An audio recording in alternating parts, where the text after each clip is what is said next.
Você já disse isso alguma vez? Responda para o seu coração, para a sua própria alma. Senhor, onde tu estás?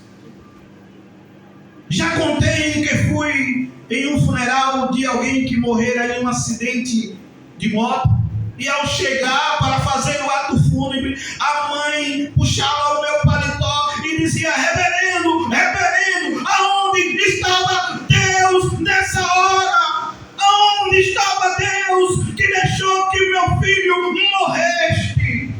E eu respondi para ela: Deus continua no seu alto e sublime trono. Deus está no mesmo lugar aonde um dia Ele entregou o filho amado dele para morrer pela senhora. E aquela frase tão direta e sincera trouxe um supetão nela, e ela parou assim: é verdade. Eu pergunto onde Deus está, mas Deus continua no mesmo lugar de sempre e no controle de todas as coisas.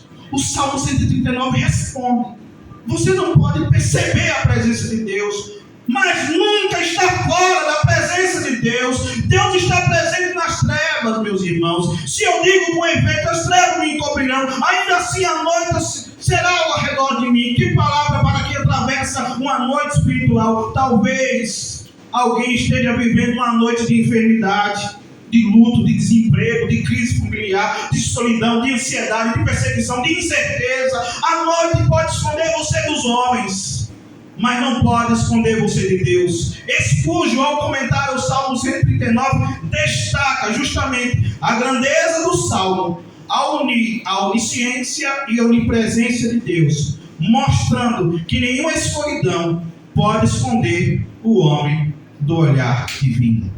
Deus é o autor da minha existência. Agora Davi olha para a sua própria formação. Pois tu formaste o meu interior, tu me teceste no seio da minha mãe, verso 13. O Deus que conhece o homem é o Deus que criou o homem. A minha existência não é um acidente. Davi não olha para a sua vida como fruto do acaso. Ele vê a mão de Deus. Ele diz: eu te louvo porque me fizeste de modo especial, ou assombrosamente, na nossa versão que lemos, admirável. O salmista não responde com orgulho, ele responde com louvor. A doutrina da criação deve produzir a adoração. Deus me conhecia antes que eu pudesse conhecê-lo. Grave isso. Deus me conhecia antes que eu pudesse conhecê-los.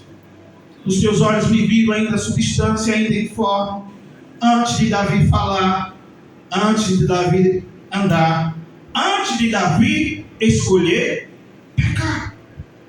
Porque o pecado de Davi, aquele que se tornou mais famoso, foi um pecado premeditado.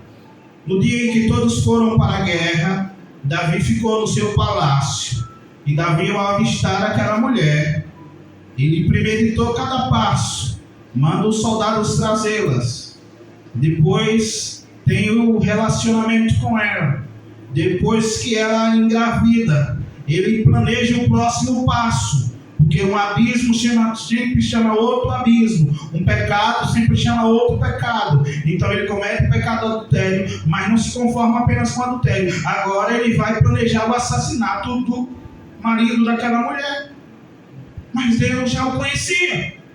Antes de Davi compreender alguma coisa, meus irmãos, Deus já o conhecia. Isso nos lembra da profundidade da soberania divina. A nossa existência não está fora do governo de Deus.